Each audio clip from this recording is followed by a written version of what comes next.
సినిమాల్లో కొన్ని సందర్భాల్లో ఫోన్లు వాడుతుంటారు. ఆ ఫోన్ నంబర్లు నిజంగా వారివి కాదన్న సంగతి చాలా మందికి తెలుసు. కానీ కొంతమంది అమాయకపు అభిమానులు ఆ నంబర్లు సదరు హీరో హీరోయిన్లవే అనుకుంటారు. పదే పదే ఆ నంబర్లకు కాల్ చేస్తుంటారు. గతంలో ఇలాంటి సంఘటనలు చాలానే జరిగాయి. రీసెంట్ గా అమరన్ చిత్రంలో కూడా ఇలాంటి ఓ సంఘటన జరిగింది.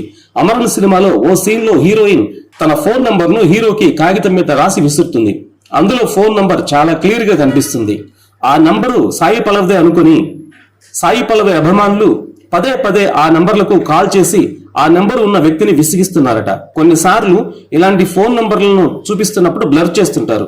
ఈ సినిమాలో కూడా ఇలా చేస్తే ఏ గొడవ ఉండేది కాదు. ఇప్పుడు సాయి పల్లవి ఫ్యాన్స్ అంతా కూడా అమరన్ మూవీలో చూపించిన ఫోన్ నంబర్ కు పదే పదే ఫోన్లు చేస్తుంటే సదరు ఫోన్ నంబర్ కలిగిన వ్యక్తి అమరన్ టీం మీద కేసు వేశాడట.